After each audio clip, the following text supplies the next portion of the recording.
Thank you for watching KTN News and welcome back to Planet Action, your number one premier show that continues to give you conversations around climate change, what we need to do, our action. That is why the show is called Planet Action. In studio with me is Gabriel Musuni as he continues to tell us what we need to do to make sure that the voice of the indigenous community is heard out there. And Gabriel, before we went on the break, we were actually discussing issues to do with the role of several agencies in protecting these forests that we need to be able to fight El Nino, to be able to get water 365 days in a year, to be able to protect us from wind that destroys our ecosystems. But let's talk about KFS and water towers. What is their role in protecting these ecosystems? Because you've just mentioned that there's a deal that was signed in Dubai, the community was not involved. Which brings the question, what is their role? What should they do? What do you expect them to do? First of all, I say that Mau Forest, for example, is a community land, registered as a community land, in which the mandate goes to the county government, as how the Traditional Land Act of 2016 stipulates. Therefore, I think there should not be any other agency in government that can sign or can go into any deal without the consent of the county government, because as a community land, it is registered as a if it is a community land, then it is in the hands of the county government. Meaning, the first person to include, if there is anything you want to do with this community lands or in this forest, it should be the county government, who are the custodians on behalf of the community. Are we clear? So, whatever we saw KFS doing, I don't know where they got that audacity, because they should have involved the county government, the community members, the CFA, community forest associations. At least they could have been involved. They could have been told, we want to initiate a deal with maybe a company, we want to see them protect this forest. But we saw them surpassing and going and sign deals at their own.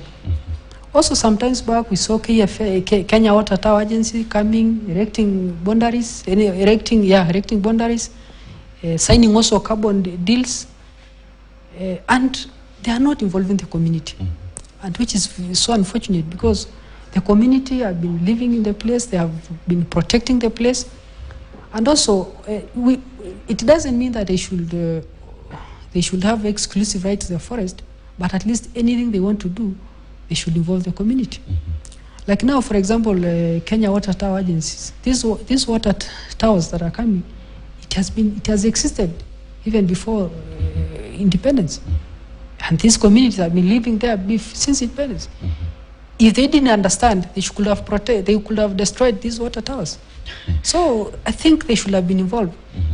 You know, Gabriel, you talk about the communities have lived within these water towers since time immemorial. Yeah. It's just like a certain Mzungu came to Kenya and realized that, oh, I found Mount Kenya. So like rightfully you're saying, people have existed in these forests even before the water agencies were put in place. But let's come to carbon credits, because you've mentioned that. Now, someone would say that carbon credits basically means you being paid to clean the environment.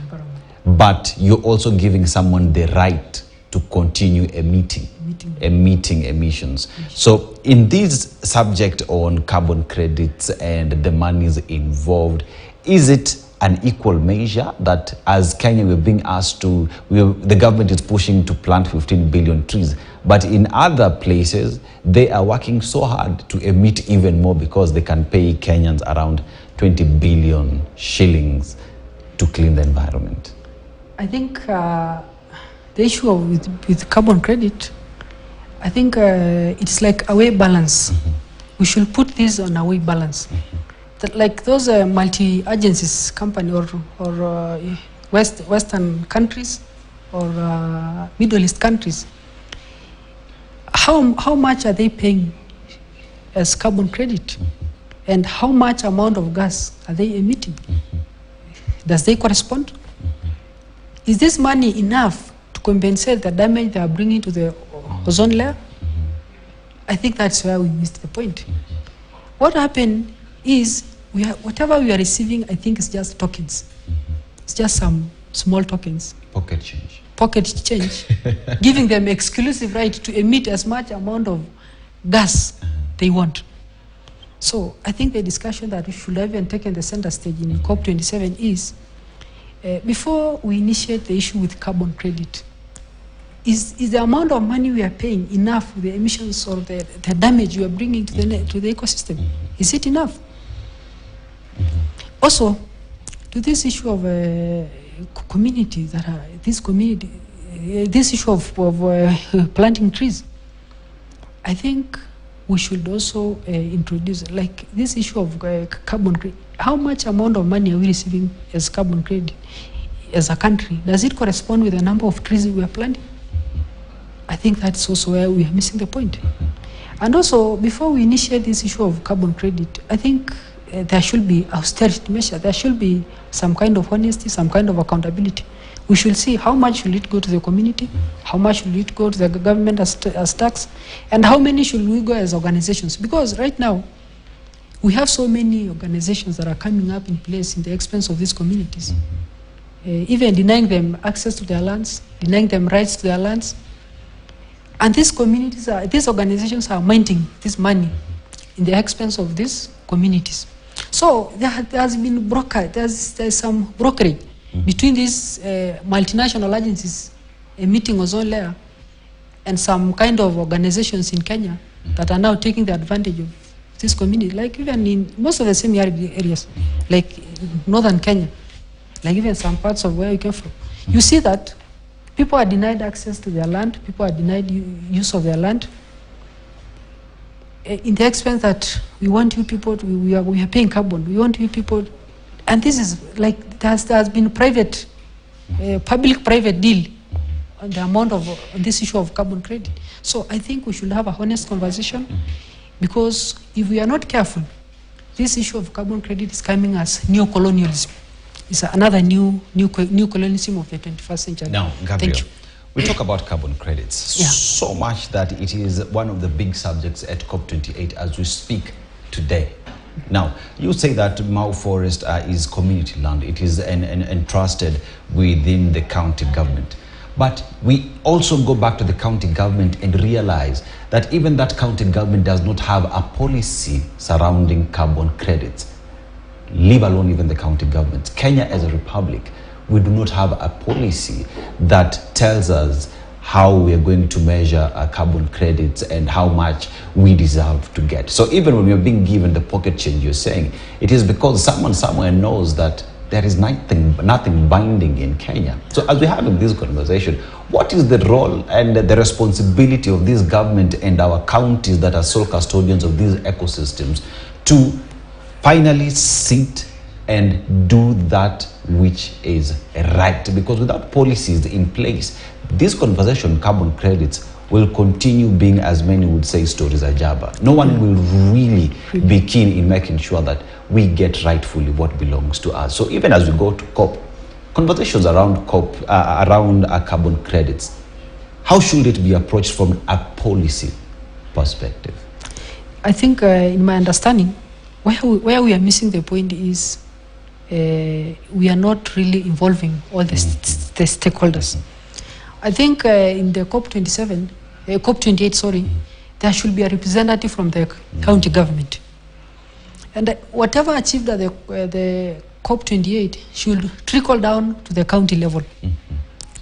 Where we are missing the point is the county government lacks the autonomy to execute their mandate on this issue of carbon credit. That's why you see some agencies or private organizations are taking the advantage. And as how I said earlier, that this idea of carbon is not everybody who is aware of it. I'm very sure even right now, in most of the counties, even those in the environment department or in forestry and the environment department, not everybody is aware of what is carbon credit. I think that's where we are missing the point. And we have seen recently there's what we call FLOCA campaigns. These are World Bank funded local communities climate change projects. As we implement the FLOCA agenda, we should also incorporate the idea of carbon. to make sure that we safeguard our communities, our people, from being exploited. Because now, because of the naivety of our people, people are taking advantage of it. So even the issue of climate finance, it should not stop at the national level. I think it should trickle down to the county level, and from the county level, it should trickle down to the ward level. Also, I think, and this is where we have missed a point for, where we have been missing for some times. I think there's no approach, or there's no that mutual engagement between the Ministry of Environment and the Department of Environment of the county level. I think the two are operating on a very different world. Also, agencies like Kenya Water Tower agencies, Kenya Forest Agency, I think also they are also operating on their own world. County is operating on their own world, and the national government is operating on their own world. So I think it is now time, if we really want to achieve this idea of climate change, all the multi-sectoral bodies should come together, reason together. And whatever achieved at the COP28 should come and work effectively, because there should not be contradiction. Because even now when you see like this issue of, you find that KFA goes loggerhead with, KFS goes loggerhead with the county government in some cases, with Kenya Tower, because they lack that understanding. Yeah. Now, as we talk about people working together, people collaborating in this conversation, there is a question that you've raised, which is public participation. Now, when we talk about carbon credits and the communities that do get involved, there ought to be public participation, because even the Constitution of Kenya demands that there ought to be public participation. Therefore, if we are saying that the Masai Mau, the Mau forest, deserves X amount of money, is it, if that is the policy, were the locals involved? Was the county involved? Or is it a question of, this is what we think the people of Mau want to see? I think the issue with Mau, first of all, Mau has suffered, Mau forest has suffered political damage in the first place. Apart from environmental damage? Apart from the environmental damage, it has suffered the political damage.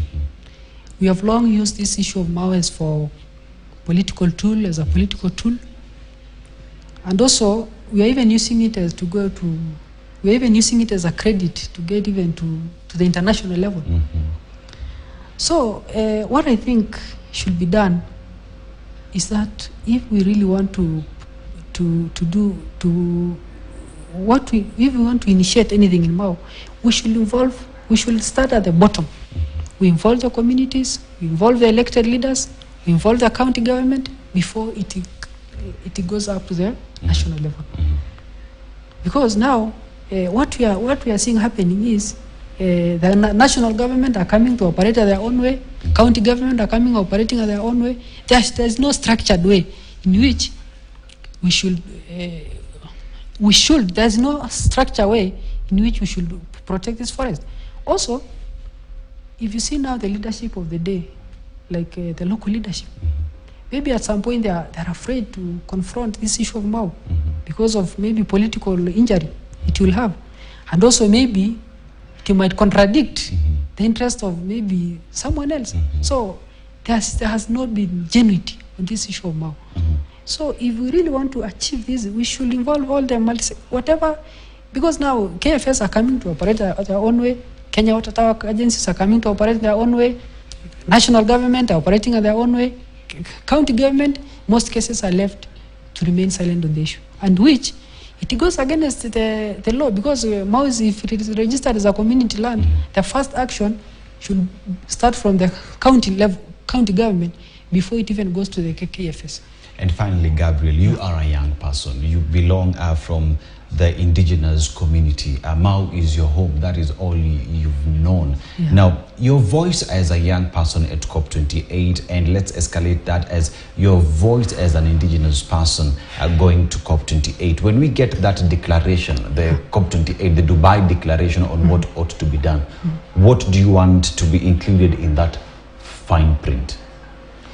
Whatever I want to as a young man or as a young person who has grown in the area, who has known the area for long, I think what should be involved in the COP28 is, first of all, is the involvement of the local community, indigenous community, because they are the one who have knowledge on the flora and the fauna.